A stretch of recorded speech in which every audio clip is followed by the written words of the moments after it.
నమస్తే, నేను మీ విఎస్ఎన్ శర్మ, వేమకోటి వాస్తు జ్యోతిష్యాలయం, విశాఖపట్నం. ఈరోజు మనం అక్షయ తృతీయను తెలుసుకుంటాం. అక్షయ తృతీయ ఈ నెల 30వ తేదీ బుధవారం నాడు వస్తున్నది. ముఖ్యంగా అక్షయ తృతీయ విశాఖపట్నం దగ్గర సింహాచలంలో గల వరహానరసింహ స్వామి దగ్గర అక్షయ చందనోత్సవము అని జరుగుతుంది. కొన్ని లక్షలాది జనం వస్తారండి ఇక్కడికి. దీని ప్రత్యేకత ఏంటంటే, స్వామి ప్రహ్లాదుని వేడికను మన్నించి, వినపాన్ని మన్నించి ఏం చేశారంటే, అతను దైరూపంగా ఒక రూపము మనకు కనబడేది లక్ష్మీ నరసింహ రూపం నుంచి ఆది వరాహ రూపం కనబడతారు.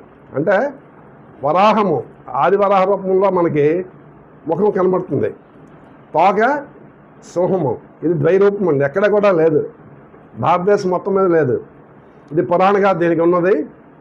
అట్లాగే ఈ అక్షయ తృతీయ నాడు స్వామి ఆ రూపంలో కరుణించారని మనకు శాస్త్రాలు చెప్తున్నాయి.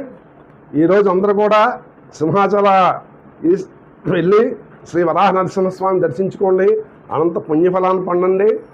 అక్షయ తృతీయ నాడు చాలామందికి డౌట్ ఉంది, బంగారం కొనుక్కోవాలని. ఎక్కడ కూడా శాస్త్రం చెప్పబడి లేదు, అది మీ యొక్క ఆచారం మాత్రమే. మనకి శాస్త్రం చెప్పబడింది ఏంటంటే, అక్షయమైన పుణ్యఫలాన్ని పొందడానికి ఈరోజు దాన ధర్మాలు చేయండి. పేదలకు, వికలాంగులకు, వృద్ధులకు, పేద బ్రాహ్మణులకు స్వయంపాక దానం చేయండి. అట్లాగే మామిడి పళ్ళు దానం ఇవ్వండి, మరియు చెప్పులు గొడుగులు ఇవ్వండి.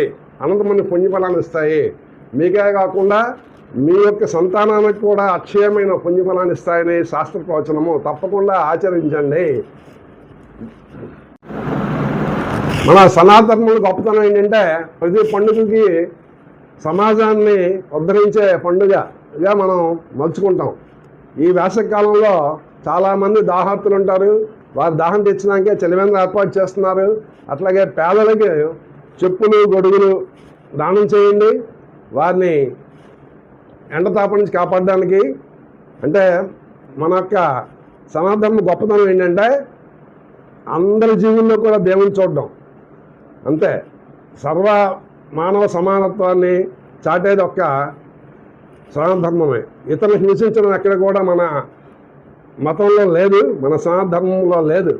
అదే మన మతము, సనాతన ధర్మమే మన మతము. కాబట్టి అట్లా చేయండి. ఈరోజు మనకు సూర్యనారాయణమూర్తి సాక్షాత్ ధర్మరాజుకి అక్షయపాత్ర ఇచ్చినట్లు, అట్లాగే శమంతకమణిని సత్రాజిత్కి ఇచ్చినట్లు మనకి తెలుస్తున్నది.